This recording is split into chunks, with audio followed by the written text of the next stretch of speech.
Olá, sejam muito bem-vindos a mais um episódio do podcast Entre o Viver e o Fim. Eu sou Karine Campos, estudante do quinto período de terapia ocupacional da Unassal Boa Viagem e extensionista deste projeto. E eu sou Maria Clara, também do quinto período de terapia ocupacional da Unassal Boa Viagem e extensionista do Entre o Viver e o Fim.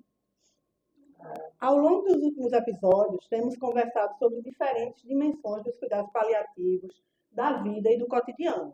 Hoje vamos refletir sobre um tema que, apesar de fazer parte da experiência humana, ainda é pouco discutido de forma aberta: o luto, as despedidas e a memória ocupacional. Quando alguém morre, não perdemos apenas uma pessoa. Nós perdemos também presenças, rotinas, encontros, hábitos compartilhados e formas de ocupar o mundo em que fazem parte da nossa história. Mas também permanecem as lembranças, os significados e legados que continuam vivos através dessas ocupações. Hoje nós temos a alegria de receber uma profissional que tem uma trajetória profundamente conectada aos cuidados paliativos e ao cuidado de pessoas em situações de grande vulnerabilidade. Nossa convidada é Jamile Brito. Ela é terapeuta ocupacional sanitarista, especialista em contexto hospitalar e cuidados paliativos. Atua na enfermaria de oncologia e no laboratório de reabilitação paliativa, além de ser membro efetivo do Núcleo de Bioética e Cuidados Paliativos. Atualmente exerce a função de coordenadora técnica de terapia ocupacional do Hospital das Clínicas da Universidade Federal de Pernambuco e também atua como preceptora do programa de residência multiprofissional integrada em saúde. Jamila, é uma honra recebê-la aqui. Seja muito bem-vinda ao nosso projeto. Obrigada. Muito obrigada por aceitar o nosso convite e compartilhar conosco seus conhecimentos e experiências sobre um tema tão sensível e importante para os cuidados paliativos e para a terapia ocupacional também. Jamile, antes de falarmos sobre luto, despedidas e memória ocupacional, a gente queria saber um pouquinho do que despertou o seu interesse pelos cuidados paliativos e como essa área passou a fazer parte da sua trajetória profissional. Gente, antes de qualquer coisa, eu quero agradecer demais pela oportunidade, pelo convite de estar aqui com vocês, compartilhando um pouquinho da experiência, das histórias. E eu acho que um podcast vai ser um pouco, viu? Vamos ter que marcar a volta. O cuidado paliativo, na verdade, entrou na minha vida pela dimensão pessoal, né? Eu tenho uma história pessoal com a minha mãe, que foi diagnosticada com câncer de mama aos 48 anos. E aí, ao ser diagnosticada, logo de início, na primeira imagem que ela teve, que trouxe o diagnóstico dela, o médico conversou, pegou o resultado e disse assim: Ó, essa pessoa aqui só tem 2 anos de vida. E aí eu olhei para ele assim, aí foi quando ele percebeu que alguma coisa, né, tinha me tocado e ele disse: Quem é essa pessoa? Eu disse: A minha mãe. E aí ele: Mas não se aperreie não, que a gente vai dar qualidade de vida para ela. E aí foi naquele momento que eu respirei fundo e pensei: peraí, minha mãe, aos 48 anos, extremamente funcional, dá conta de tudo, de todos, trabalha, produtiva. E agora? E aí ela começou a fazer o tratamento de quimioterapia.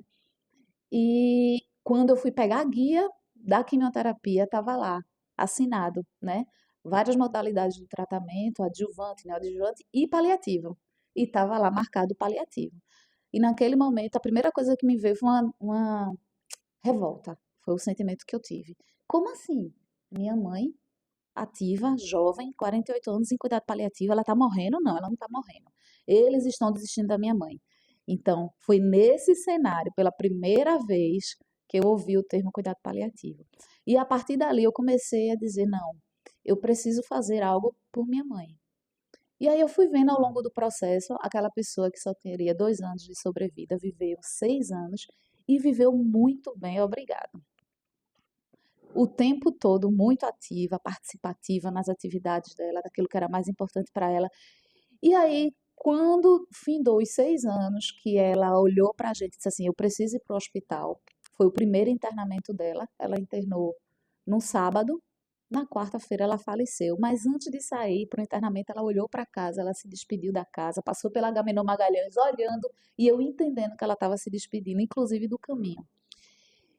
E aí, quando houve o óbito, todo mundo achou que eu ia surtar, porque a minha relação com a minha mãe era muito, né, muito intensa.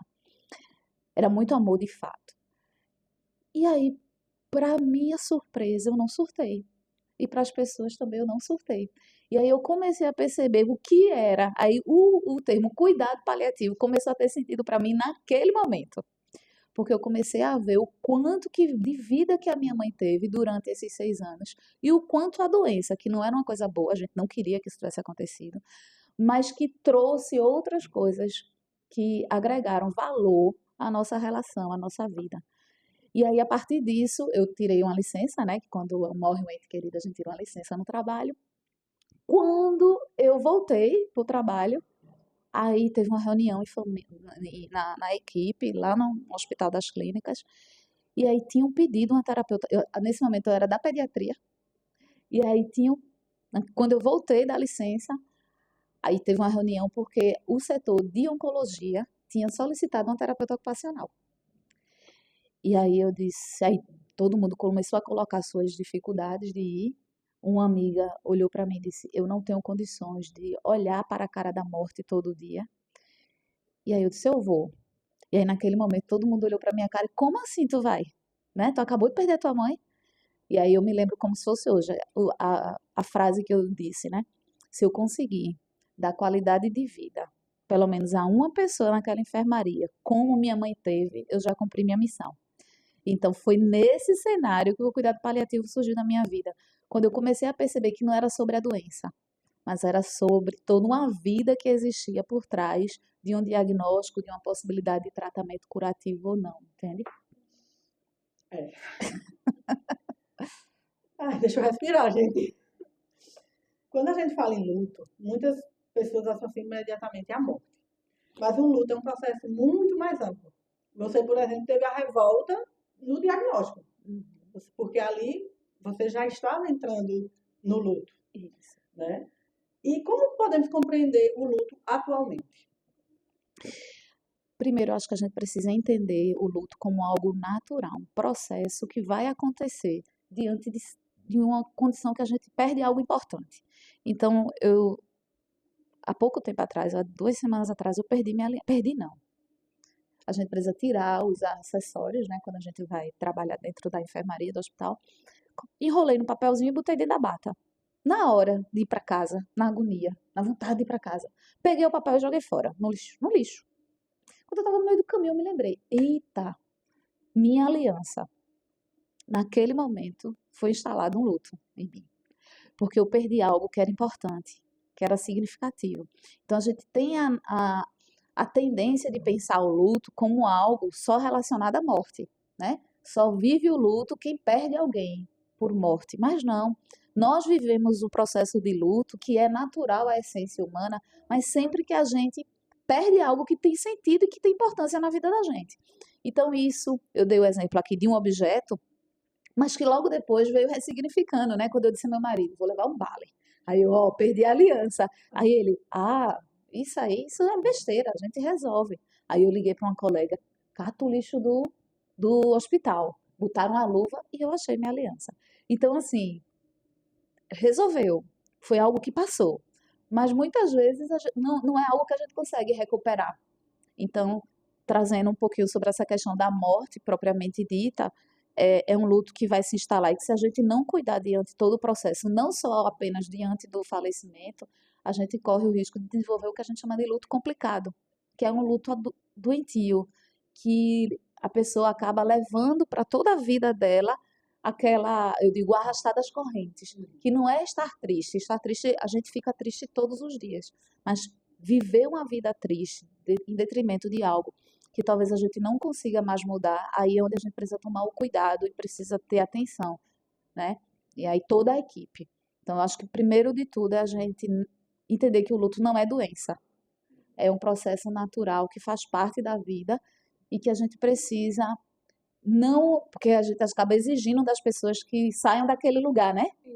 Não, mas você tem que ficar bem, ó, vida que segue, ó, agora você vai ter tempo, agora você vai economizar dinheiro, agora você vai voltar a trabalhar. Mas eu entendo que a sociedade ela tem essa tendência de cobrar porque as pessoas não sabem lidar com isso. Então, a partir do momento que eu valido o luto, que eu valido o sofrimento, eu preciso ouvir, eu preciso cuidar, né? Eu preciso ter um olhar mais ampliado. Isso dá trabalho, isso precisa de disponibilidade, isso precisa de energia. E nem sempre a gente está com essa energia. Então é muito mais fácil dizer assim, ó, para de chorar, ó, vida que segue. E aí a primeira coisa que eu digo por todo mundo que passa por mim, né, residente, estagiário, nunca, mas nunca, hipótese nenhuma, peça para alguém parar de chorar. Se não está sabendo lidar com choro, respira, dá um abraço, dá uma água, sai do cenário. Ou fica calado, mas jamais pare de chorar, porque o pare de chorar está falando muito mais da gente, de que não está dando conta. Então, é entender que o luto faz parte do processo, mas isso não quer dizer que ele não precisa ser cuidado, né? Entrando nessa parte do cuidado desse luto, a gente sabe também que existe um entendimento social de que esse luto tem um prazo para ele acabar. Mas a nossa literatura mostra mais que cada pessoa vive esse processo de forma única. Como você enxerga essa perspectiva e expectativa social de superar uma perda? É isso, a gente às vezes acha que tem um prazo, né? Não, mas já aquela questão dos 7 dias, depois da. Todo mundo permite, né? A gente olha para alguém que está chorando, depois de 7 dias, que é alguém que morreu, a gente entende o processo. Se passar um mês, 6 meses, um ano, a gente olha e diz, ah, ainda está assim, não é possível, né? Então eu acho que a gente precisa entender que o luto ele não tem um prazo de validade, tá? E o objetivo não é fazer com que a pessoa esqueça de quem foi, de quem morreu, do que perdeu, né? E aí eu trago não só para a questão da morte, vamos pensar no paciente que acabou de receber um diagnóstico que é limitante, né, em relação ao processo de tratamento curativo. E aí vem os medos, e aí vem o luto funcional, às vezes um luto de perder a capacidade de conseguir fazer suas próprias coisas, de cuidar de quem ama, de trabalhar. Então, a gente precisa primeiro entender que, a partir daquele sofrimento, o que é que eu vou fazer com ele? É ressignificar. Então, às vezes a gente vai precisar dar uma parada, respirar fundo, tomar um copo d'água, mas o grande segredo, que não é segredo, mas eu acho que a grande sacada é a gente prestar atenção para a ressignificação, entende? Então, não é esquecer o que passou, esquecer o que perdeu, não é esquecer que, simplesmente joguei a aliança fora e acabou, não. O que é que eu vou fazer? Eu vou ligar para o meu marido, que é o principal, né? Vou ligar para ele e vou dizer, ó, aconteceu uma coisa. E aí eu fiz tanto alarde que quando veio, perdi a aliança, ele, foi isso? Besteira, a gente compra outra, entende? Então é isso, é a ressignificação, isso. Muitas vezes, após a morte de alguém importante, a vida cotidiana muda completamente. As ocupações mudam, as rotinas mudam, os papéis familiares mudam. Como a terapia ocupacional compreende essas transformações? Eu digo que o falar de cuidado paliativo, falar e pensar a terapia ocupacional, a gente pensar de ocupação diretamente, né? Porque nós somos sujeitos ocupacionais e o que é a ocupação? É aquele fazer com sentido. Então, quando a gente pensa que a terapia ocupacional dentro desse cenário é a gente fazer de fato esse resgate de que mesmo diante de um sofrimento, mesmo diante de algo que é ameaçador, mesmo diante de percas, o que é que eu posso fazer?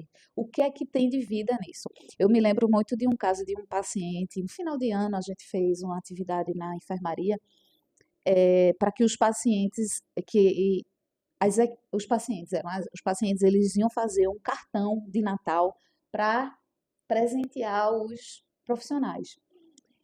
E aí teve um paciente que escreveu para mim. E aí ele escreveu lá: quando todo mundo diz o que eu não posso fazer, a senhora vem e diz o que eu posso, né? Então eu acho que isso eu carrego para minha vida profissional. Eu sempre lembro dessa frase dele, porque é isso. Quando a gente está envolvido, imerso num tratamento, quando a gente está no processo de adoecimento e um adoecimento que vai para além do físico, né? Porque eu trazendo um pouquinho do adoecimento oncológico, mas no cenário do cuidado paliativo, a própria definição diz que a gente precisa considerar as dimensões, né? Física, mental, espiritual, social. Então, tanta gente ali já dizendo o que não pode mais, o que não vai dar mais, né? O limite. E aí a gente, enquanto terapeuta ocupacional, a gente vem para trazer essa vida de dizer, ó, calma, realmente isso aí existe, né? E aí a importância do terapeuta saber do ponto de vista técnico, saber sobre a doença, sobre fisiopatologia, sobre prognóstico, porque a gente não pode, o nosso projeto de cuidado não pode ir na contramão disso. Precisa estar alinhado. Sim. Então, eu não vou prometer a um paciente que ele vai andar se a doença está me mostrando que caminha para não ir, porque aí o paciente ele diz assim, mas eu tenho fé que Deus vai me curar. E Deus pode curar. A fé dele pode curar ele. E eu não posso dizer que ele não vai, mas eu costumo dizer que também é um mantra para os meus pacientes é que, ó, eu não vou plantar uma falsa esperança, mas eu também não vou tirar a esperança dele. E aí eu digo, meu mantra é, amanhã tudo pode acontecer, inclusive Nada. então vamos pensar no hoje, no que é possível para hoje. Hoje. Hoje consegue levantar da cama? Hoje consegue andar? Então, para hoje, o que é que dá? Se amanhã conseguir, massa, a gente vai pensar para amanhã. Mas hoje. Então, eu acho que a grande importância da terapia ocupacional vem nisso. É de trazer sentido para aquele cenário. E aí, diante daquilo que é importante para o sujeito e para a família, e não o que é importante para a gente, porque também a gente cai numa armadilha de a gente se veste, a gente se forma, né? A gente passa pelo processo de graduação para o quê? Para recuperar autonomia e independência. E às vezes a gente pode se perder diante disso, né? Então, eu já vi várias situações de pacientes que tá lá em processo, às vezes, de fim de vida, e chega um profissional maravilhoso, maravilhoso, tecnicamente, e aí prescreve uma órtese de posicionamento para membro inferior. E aí vai, coloca lá. O paciente vai ficar todo alinhado no leito, mas a face do paciente é uma face de sofrimento. E aí a gente pensar, poxa, qual é o objetivo dessa órtese? É reduzir deformidades, né? Evitar contracturas, mas o paciente está ali, e aí a importância do conhecimento técnico, está dando sinais de que o fim de vida está se aproximando, né? E eu vou fazer isso. E aí, pensando que o cuidado paliativo também não é só fim de vida, né? É a partir de um diagnóstico difícil. Então, a gente ter esse olhar ampliado durante todo o processo, para a gente não meter os pés pelas mãos e fazer aquilo que a gente acha que é importante, porque para a gente é importante que ele tome banho sozinho, é importante que ele escove os dentes sozinho, mas às vezes o que ele quer ali é dar um presente para a filha, é pedir um perdão, né? É casar, entende? Então, a gente precisa, o grande mistério aí é ouvir, é ter o ouvido treinado para entender aquilo que às vezes nem é dito, mas está ali na entrelinha e a gente tem que puxar. Porque muitas vezes a gente vai chegar no paciente e vai dizer, como é que estão as coisas? Está tudo bem. Está tudo bem. Aí eu digo, está tudo bem mesmo. E tu pode ficar aqui para sempre, todo sempre, beleza. Não, assim não. E aí, a partir disso, a gente começa a entrar. Tá tomando banho sozinho? Tá, tô. Aí eu digo, opa, mas como é que tá tomando banho? Né? Não, eu preciso que ela me coloque na cadeira, que me leve para o chuveiro e lá eu tomo banho sozinho. Então, veja, se a gente só escutar o tô tomando banho sozinho, a gente perdeu aí várias etapas importantes para nós, inclusive enquanto terapeutas ocupacionais, entende? Então, ter o olhar e o ouvido treinado para aquilo que também não é dito e a gente não é que a gente vá dizer pelo paciente, mas a gente vai puxar dele, entende? E isso vai fazer ele pensar sobre. Indo agora um pouquinho para a memória ocupacional, a gente sabe que atualmente isso é um conceito muito interessante para a terapia ocupacional. Você pode explicar um pouquinho para os nossos ouvintes o que significa esse conceito de memória ocupacional? Eu digo que memória ocupacional é uma coisa que, para o terapeuta ocupacional, é a essência, né? É o que tem de mais necessário pensar, importante pensar. Então, a memória ocupacional, ela nada mais é do que lembranças construídas a partir de um fazer significativo. Então, a gente vai construindo essas lembranças ao longo de nossa vida, nossa vida. A gente vai criando espaços de que no nosso fazer ele vai ter sentido e significado e isso vai gerando na gente ali como é que eu posso dizer? É algo que a gente guarda, é uma herança, né? Que ninguém vai tirar da gente. Então, quando a gente lembra de uma pessoa, eu digo assim, Claro. Clara, tua mãe sabe cozinhar? Você não lembrou da sua mãe agora. Você não viu a imagem da sua mãe. Sim. Você deve ter imaginado ela na cozinha fazendo alguma coisa, ou viu o prato, inclusive, do que ela fez, né? Uhum. Então, a memória ocupacional, ela vem nesse sentido, não só sobre o fazer propriamente dito, mas o que existe de afeto, de envolvimento, de participação relacionada a esse fazer, entende? Então, eu acho que quando a gente, quando terapeuta ocupacional, fala de memória ocupacional, não só para o familiar, para o familiar que às vezes está enlutado, que acabou de perder um ente querido, mas essa memória ocupacional também é importante para o paciente, para ele lembrar de quem ele é, para além da doença, né? Porque muitas vezes ele se vê ali só como um paciente, alguém que está com câncer de mama, alguém que acabou de ser diagnosticado com a metástase, e ele é para além disso. Então, essa memória ocupacional, ela não é só importante para o familiar, para a gente poder trabalhar a partir disso após o óbito do paciente, entende? Mas isso precisa ser construído, inclusive, com o próprio paciente. Isso. E, querendo ou não, agora, enquanto a gente falava sobre memória ocupacional, a gente também falou um pouquinho de legado. E quando a gente pensa em legado, muitas pessoas imaginam algo grandioso, mas ele também pode estar presente em pequenas ocupações do cotidiano. Como você compreende essa relação entre ocupação e legado?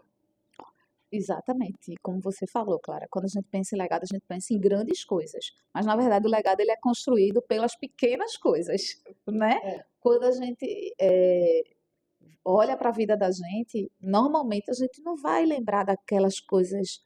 Ah, por exemplo, fui para Paris, tá, massa, Paris, show. Mas você vai normalmente lembrar com quem você foi, os lugares que você visitou com aquela pessoa, né? Você tomou um café maravilhoso. Você pode até lembrar, você lembra do café, mas você vai também lembrar da situação, das pessoas que compartilharam aquele café com você.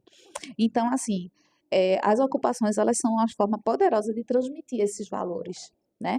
Conhecimento, essa identidade entre geração. Então, é a partir desse fazer, desses pequenos fazeres, é que a gente vai construindo a nossa identidade ocupacional, entende? Então, o legado que a gente leve para a vida da gente, e isso a gente construa ao longo do processo, e isso ajuda a gente a ter uma visão diferente do que é vida, né? A gente não esperar, eu vou construir um legado para meus filhos. Quer dizer que eu vou deixar uma casa, um carro, uma herança para ele, não.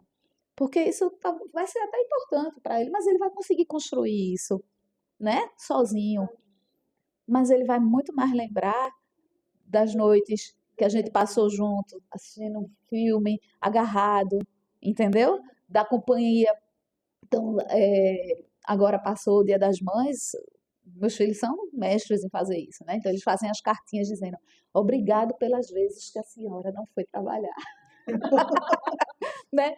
Porque eu digo, ó, tem datas que vocês não me chamem para nada. Em outubro, ninguém conta comigo para nada.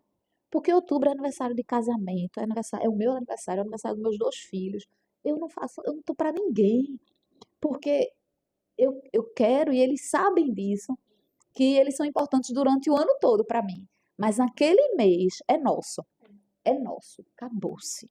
Então, assim, e parece que é uma coisa, né? Aí em outubro chega a gente assim, ó, chamando, tem aula, não sei o quê, dinheiro para ganhar. E aí a gente diz, não, e aí você se treme todinho, digo, não. Aí você tem que lembrar do que é maior e é mais importante. Exatamente, porque senão você vai atropelando as coisas e isso vai se perdendo ao longo do tempo, entendeu? Ainda é o médico da paliativa. E aí, exatamente, outubro rosa, cuidado paliativo, é cheio de coisa. E aí eu digo, ó, eu posso até ajudar, mas depois do dia 22, já no final do mês.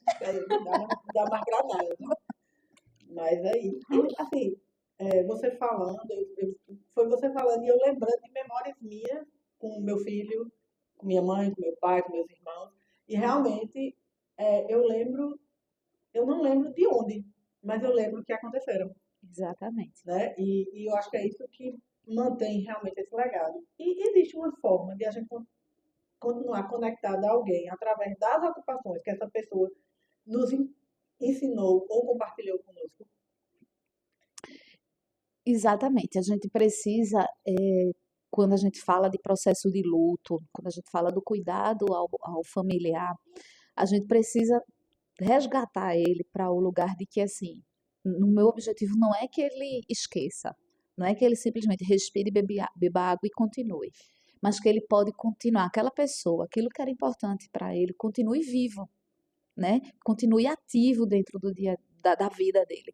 Então, assim, a gente, inclusive, é algo que a gente estimula, né?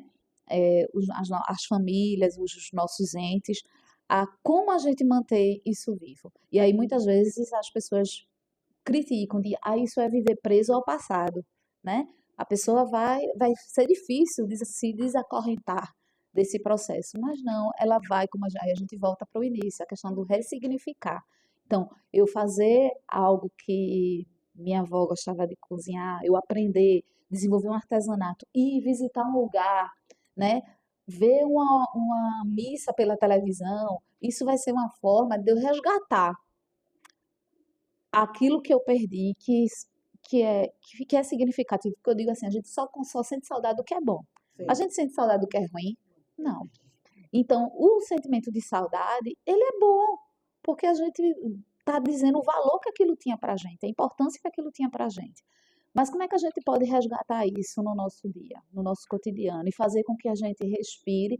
E, de fato, a gente precisa continuar, porque nós somos importantes também para outras pessoas e para nós mesmos, mas sem apagar essa memória, entende? Uhum. Então, eu acho que a gente pode estar focando nisso, sobre essa memória, sobre quem é essa pessoa e trazendo isso para a rotina de quem fica. Nos cuidados paliativos, existe uma valorização muito importante dessas ocupações significativas até o fim de vida. Por que continuar participando de ocupações é tão importante nesse contexto? Porque você vai lembrar de que você não é só aquilo que você perdeu, né? E aí a gente, dentro da nossa prática, a gente, muitas vezes, a gente esquece disso. A gente está focado, principalmente a gente da reabilitação, né? De querer reduzir dor, de melhorar a participação do sujeito em tal atividade. E aí eu volto de novo para a questão da escuta. O que é importante para aquela pessoa naquele momento, entende? E aí a gente pode pensar junto. Muitas vezes, o paciente, a família, vai querer resgatar algo que às vezes não é possível mais. E aí a gente vai pensar junto. Como é que, partindo daquilo que a gente tem, falo muito sobre habilidades remanescentes, né? É aquilo que sobrou. Diante de tudo que a gente perdeu, tá? Mas você tá aí, vivo, respirando. Não tá? Tá. Então, a partir disso, o que é que a gente vai poder fazer? Então, assim, as limitações físicas, elas são importantes, e eu não estou aqui negando isso.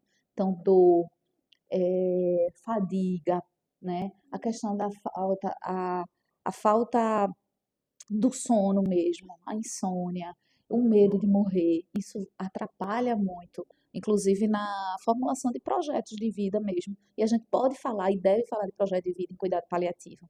Eu não estou indo em contramão, mas eu preciso falar disso alinhado com a realidade, entende?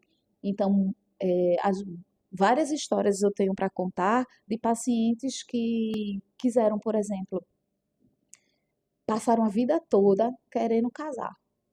Eles queriam casar, não era que eles não queriam, eles queriam, mas a vida, a correria não permitia. E aí, diante daquele cenário, muitas vezes a minha atuação é tanto dentro de enfermaria quanto de ambulatório. E ambulatório a gente vai construindo isso. E enfermaria a gente vive mais intensamente isso porque é um momento lá de crise, né? O paciente interna para precisar controlar algum sintoma. E aí, naquele momento onde o paciente sente que existe uma ameaça maior de vida, alguns desejos vão vir na tona, entende? Então, não é raro, acontece sempre. Pacientes que resgatam o desejo de casar, de rever alguém que está longe, de pedir perdão, entende? Então, a gente usa, nós somos o meio disso. E talvez a gente não consiga fazer exatamente como o paciente quer, mas a gente vai junto, não eu, enquanto o melhor terapeuta ocupacional do mundo, vou pensar numa estratégia, mas a gente vai pensar junto como a gente pode fazer. Por exemplo, eu tenho muitos pacientes na enfermaria que eu já tenho um kit pronto para isso, que gostam que a ocupação significativa deles é passear, é ir para praia, é pisar na areia, é molhar os pés na praia. E aí, muitas vezes, a gente já levou o paciente para a praia. Ambulância, enfermeiro, mobilizou a equipe toda e a gente foi, levou o paciente para Boa Viagem. Só molhar os pés, o tubarão não pegar. Mas tudo certo. Mas tem paciente que, pela condição clínica mesmo, não é possível, não é possível. E aí, Jamile? Então, eu preparei um kit. Então, eu tenho um kit que eu chamo um kit multissensorial, porque é um terapeuta ocupacional que está fazendo. Isso não quer dizer que só a gente pode fazer. Mas quando o terapeuta ocupacional faz, ele dá nome para aquilo. Então, eu já tenho uma bacia bem grandona. Quando o paciente diz que tem o desejo de ir para a praia, que aquilo ali traz um sentido para ele, eu convido ele a ir para a praia sem sair de lá. Aí já olham para mim e dizem, você topa? Agora é segredo. A gente vai construindo isso ao longo do tempo. Só quero que você diga se aceita ou não. Até aqui, todo mundo aceitou. E aí eu costumo ir no dia mesmo ou no outro dia, né? Mas não é algo que eu já tenho guardado. Eu vou lá na praia, colho a água, colho o sargaço, colho as pedrinhas. E aí eu tenho um óculos de realidade virtual. E aí o paciente, ele escolhe a praia que ele quer ir. Então, eu já fui para Carneiro, Serrambi, né? Várias, Caribe, enfim, já fomos para vários lugares. E aí o paciente, ele coloca o óculos virtual, ele tem um fone, então ele escuta o barulho da água. A gente precisa fazer a análise da atividade, porque o fora eu preciso saber o que é que o paciente está vendo, para eu poder dar os estímulos para ele na hora certa. Então, eu tenho um ventilador, que até a brisa bate nele, né? Então, eu tenho um ventilador. Quando vai pisando na areia, a gente pega o pé, coloca na areia, areia seca, vai pisando nas pedrinhas. Tem o sargaço, o cheiro do sargaço. Depois vem a água, né, molhando os pés. Tem paciente que chegou a fazer castelinho de areia, né? Pegou o copo descartável e olhando lá, sentou na beira da praia, olhando o óculos, né? E fez o castelinho de areia.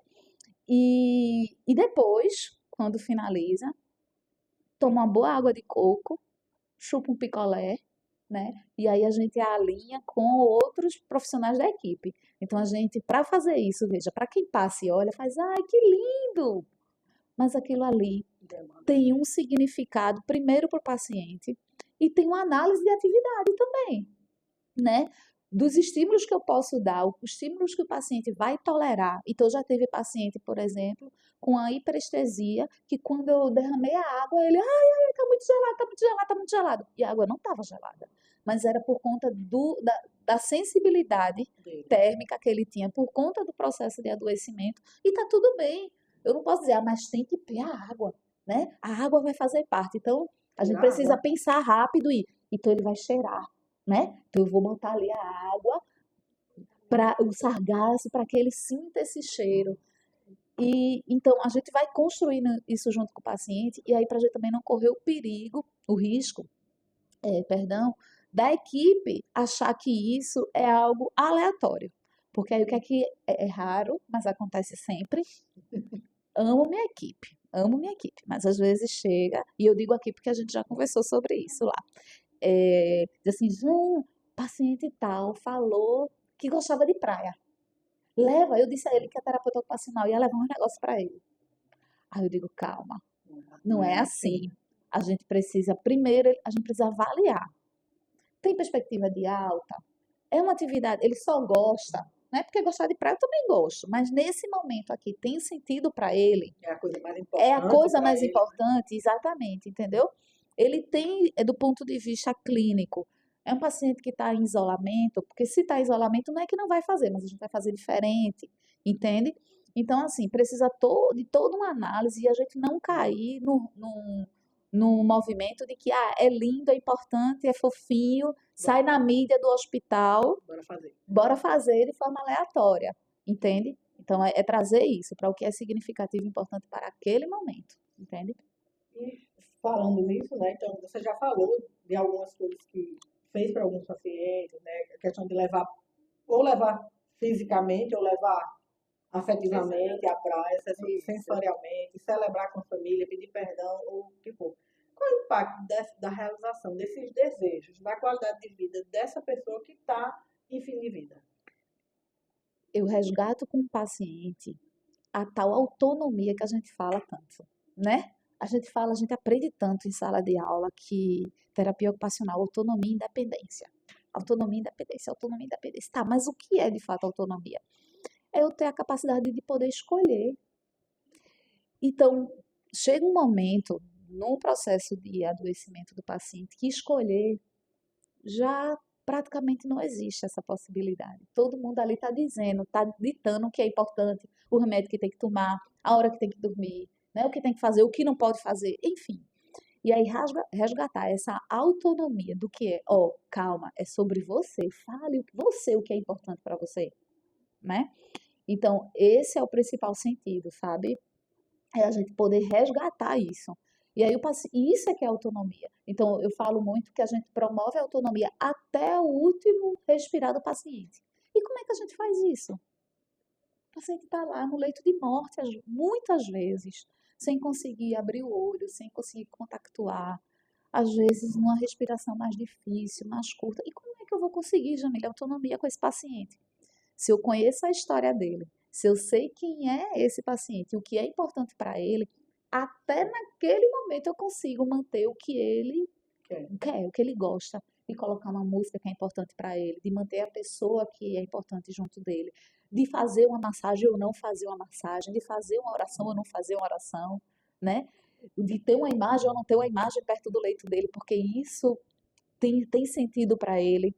É de mandar trazer um padre, de não trazer um padre, entende? Então, isso é que é resgatar a autonomia. É a gente, mas aí a gente pode posicionar o paciente para que ele fique confortável no leito. Às vezes ele está num momento ali, com o uso de uma medicação, até para trazer conforto para ele, que ele não consegue mais dizer se aquela posição está provocando dor ou não. Mas eu conhecendo aquele paciente, eu sei que aquela mão, que tinha ali uma flexão, né, de punho, toda vez que eu tentava alinhar aquele punho, ele sentia dor. Não é porque ele não consegue mais dizer que eu vou lá e vou alinhar a mão dele porque é importante, né? Então, assim, a gente estimula a autonomia até o último momento de vida dessa forma, sabendo quem é aquele paciente e fazendo ele estar vivo e presente na vida dele até o último momento.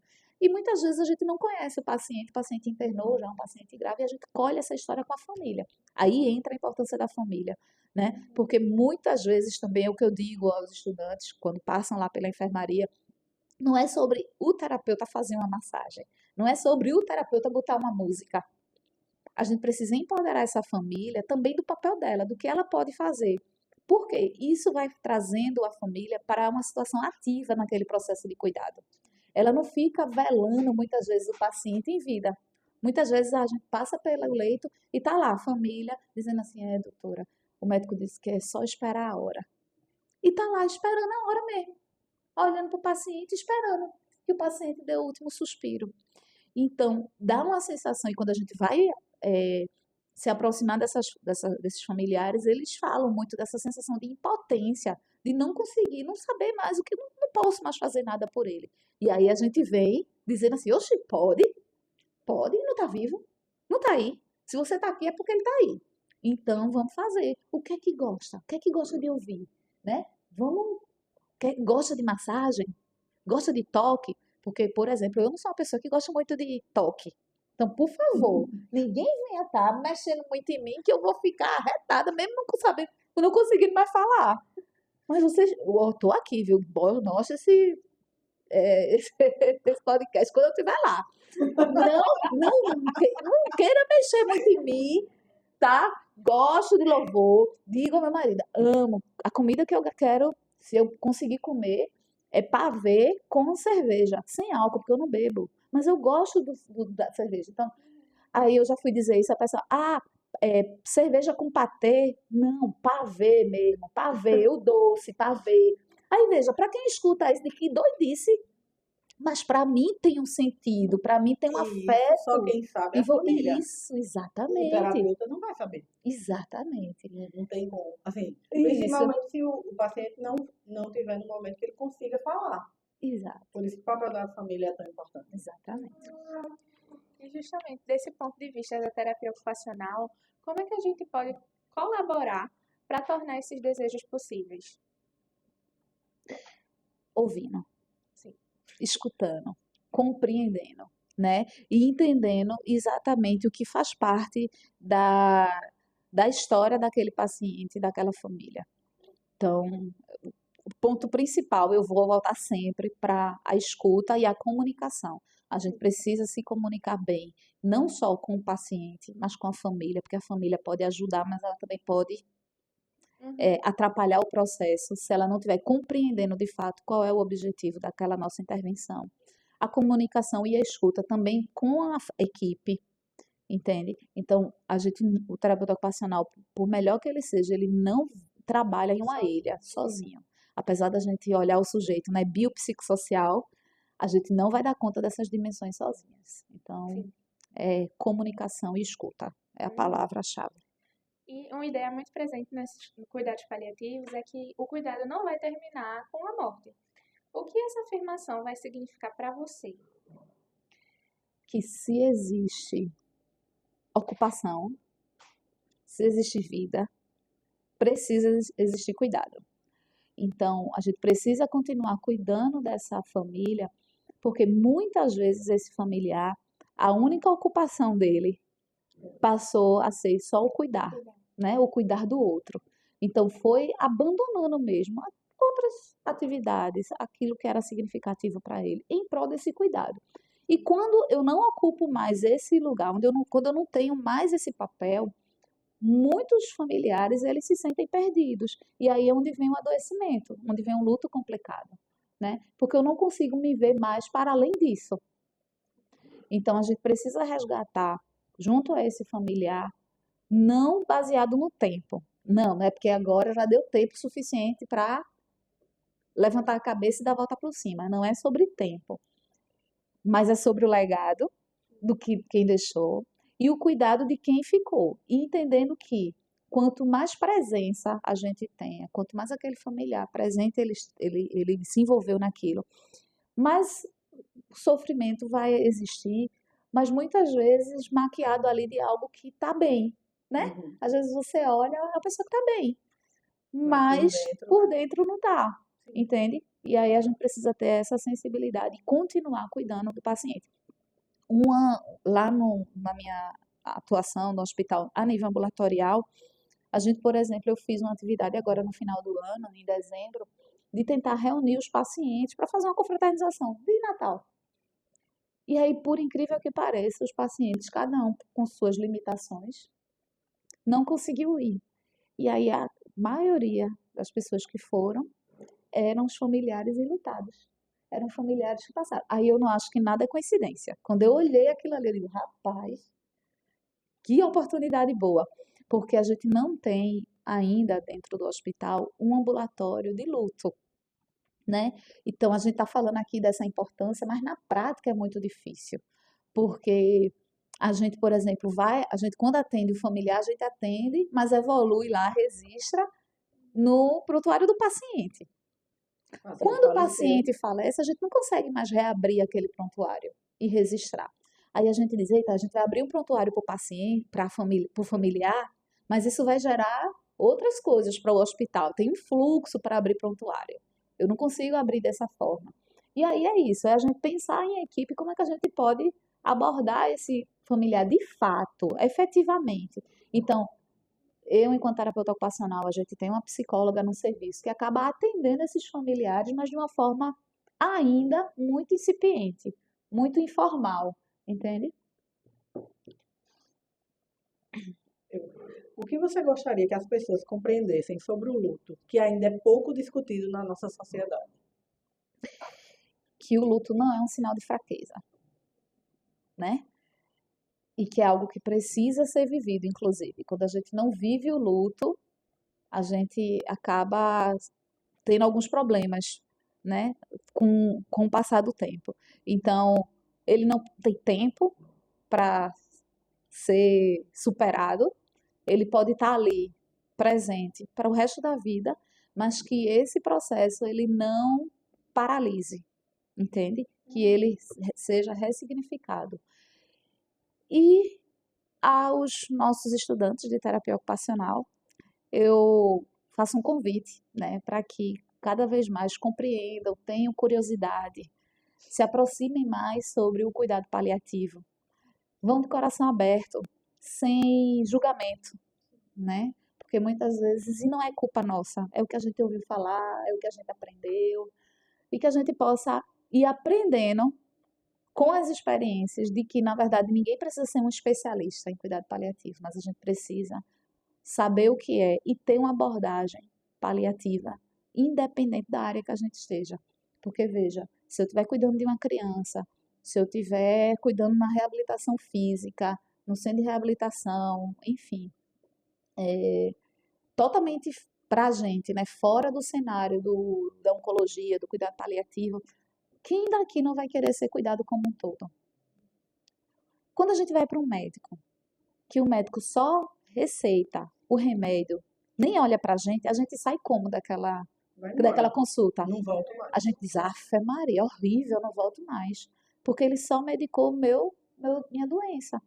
Então, que a gente tenha esse olhar dos cuidados paliativos como uma abordagem de cuidado extenso, né? É sobre humanidade. Cuidado paliativo fala sobre o cuidado humano.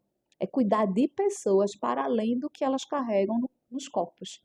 Vou deixar. Você percebeu que a gente pulou algumas perguntas, tá, gente? Mas é porque Eu disse que um ia ser pouco. eu percebi. Mas eu queria fazer a última pergunta, na verdade. Ao longo dessa sua trajetória, o que as experiências de despedidas ensinaram sobre a vida? Que a vida vale a pena. E que a vida, a gente diz assim, a gente fala muito de morte, né? Até o nome do projeto, viver Entre o viver e o fim. entre o viver e o fim, né? E aí eu sempre digo que a vida é o que está entre o nascer e o morrer. É o que a gente constrói no meio disso tudo, né? Então morrer não é o contrário de viver. Não, faz parte do processo, é o que está ali no meio. Então, toda a experiência que eu tenho, tudo aquilo, todas aquelas histórias que eu tenho para contar, que não são poucas, mas elas reforçam em mim a importância do detalhe, né? Que o que mais vale a pena é a gente acumular, não, e aí não é um clichê, não é sobre o que a gente tem, mas é sobre o que a gente é e o que a gente constrói ao longo da vida. Porque isso, inclusive, vai falar sobre a qualidade de morte que a gente vai ter. Quem constrói uma vida de significado, de envolvimento, de afeto, né? De envolvido em ocupações significativas, o processo de fim de vida, ele se dá de uma forma muito mais tranquila e menos sofrida, do ponto de vista físico, mental, espiritual, para as famílias também, porque a gente vai olhar e vai entender o fim não como o fim, de fato, né? Mas como uma etapa, um momento que chegou e algo que foi deixado, entendeu? De legado. Jamile, muito obrigada por compartilhar conosco essas reflexões tão importantes sobre luto, memória, ocupações e humanidade, principalmente. Falar sobre finitude também é falar sobre a vida, sobre os vínculos, sobre as histórias e sobre tudo aquilo que a gente constrói e que permanece mesmo após a nossa partida. Obrigada a você que nos acompanhou em mais um episódio do Entre o Viver e o Fim. Quer deixar a última palavra, a última frase? Não, gente, muito obrigado, de verdade. Eu acho que a nossa missão, de fato, é levar a vida que existe nos nossos dias e que a gente não espere chegar no momento de crise, de fim, para a gente olhar para trás e dizer, poxa, perdi tempo, né? Que a gente vai construindo isso, independente da nossa idade, dos nossos contextos, dos nossos calos, mas que a gente aprenda que nada é por acaso e que tudo tem um sentido e que a gente vá construindo uma vida com sentido. E vocês que estão aí, que vocês possam viver de forma tão significativa que quando chegar a hora da despedida, que permaneçam os afetos, os legados, as histórias que ajudamos a construir. Até o próximo episódio. Nos sigam no Instagram e tudo bem. Sim, e acompanhem nossos episódios completos, tanto no Spotify como no YouTube. Obrigada. Valeu!